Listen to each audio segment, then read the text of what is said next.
ধান লাগানো কাজ শেষ করলাম একদিনে।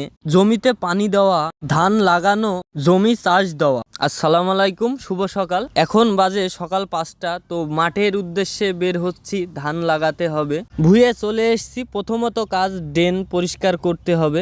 ড্রেন পরিষ্কার করা শুরু করে দিয়েছি। যেহেতু অনেক দিন আবাদ করা নেই এই ভুঁয়ে, তাই ড্রেনটা খুবই নোংরা হয়ে গেছে। তো ড্রেনটা সাফ করছি। আজকে অনেক কাজই করতে হবে আমাকে, তাই খুবই দ্রুত কাজ শেষ করার চেষ্টা করছিলাম। কিছু কিছু জায়গায় ড্রেন কাটা ছিল, সেইগুলো ঠিকভাবে মেরে দিচ্ছিলাম খুবই মজবুত করে, যেন দ্বিতীয়বার আমাকে এখানে যেন কাজ না করতে হয়। তাই খুবই মজবুত করে এগুলো মেরে দিচ্ছিলাম। যেহেতু 21 কাঠা জমিতে পানি দিতে হবে, তাই মেশিন জোড়া কাজটা শুরু করে দিয়েছি। যেহেতু আমাদের একদিনে ধান লাগানো কাজটা শেষ করতে হবে, তাই মেশিনওয়ালা ভাইকে বললাম দ্রুত মেশিনটা জোড়ার চেষ্টা করেন। তো মেশিনওয়ালা ভাই একাই, অনেকে জানেন না মেশিন কিভাবে জুড়তে হয়। তো ভিডিওটা দেখেন, সবই দেখতে পাবেন মেশিনটা কিভাবে জুড়তে হয়।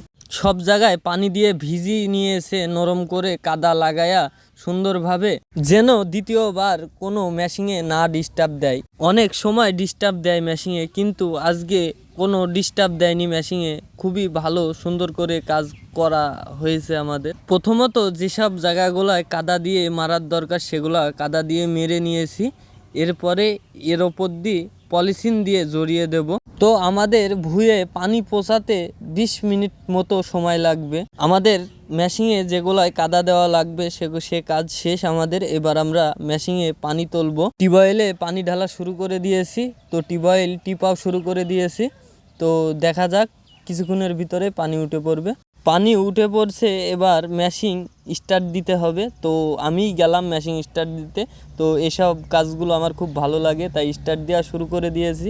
আলহামদুলিল্লাহ মেশিনে পানি উঠে পড়েছে। তো এবার আমি পানি খাবো। পানি খেয়ে এসে আবার আমাকে আগের কাজে চলে যেতে হবে, ড্রেন সাফ করতে। যেহেতু ভুঁয়ে পানি যেতে 20 মিনিট মতো সময় লাগবে। 20 মিনিটের ভিতরে ড্রেনটা সাফ করা হয়ে যাবে। ড্রেনের শুধু তলাটা মেরে চলে যাচ্ছিলাম। তলে যে ঘাসগুলো আছে, ওই ঘাসগুলো শুধু মেরে দিয়ে চলে যাচ্ছিলাম। আলহামদুলিল্লাহ ড্রেনে পানি চলে এসছে, জমিতেও ঢুকে পড়বে এখনই। তো দেখছেন তো সব সাদা ভুঁই, এই ভুঁইগুলো ভিজাতে হবে। ভেজানোর পরে চাষ করতে হবে। 3 ছাম মতো ভিজানো হয়ে গেছে। তো আর 1 ছাম বাকি আছে, তাহলে ভেজানো কাজটা হয়ে যাবে। একধারে জমিতে পানি হচ্ছে, আর একধারে পাট্টিলারে ভুঁই চাষ করা হচ্ছে। তো কাজটা অনেক সুন্দর দেখাচ্ছে। একধারে ধান লাগাচ্ছে, একধারে ভুঁই সমান করা হচ্ছে। এই সাইডে আমি কলা গাছ নিয়ে মই দিচ্ছিলাম। আজকে প্রচণ্ড গরম, তো তারপরেও আজকে খুবই পরিশ্রম হয়ে গেছে। আজকের কাজ করতে অনেক সুন্দর লাগছিল। তো সবাই একসাথে কাজ করছিলাম, যার যেটা কাজ সে সেটা করছিল।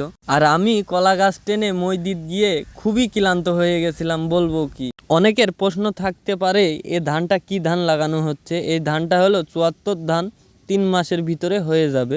আজকে সকাল হনে একইভাবেই কাজ করছি। তো এবার আমরা একটু রেস্ট করতে যাব ও নাস্তাটা সেরে ফেলবো। আজকের আকাশটা অনেক সুন্দর ছিল।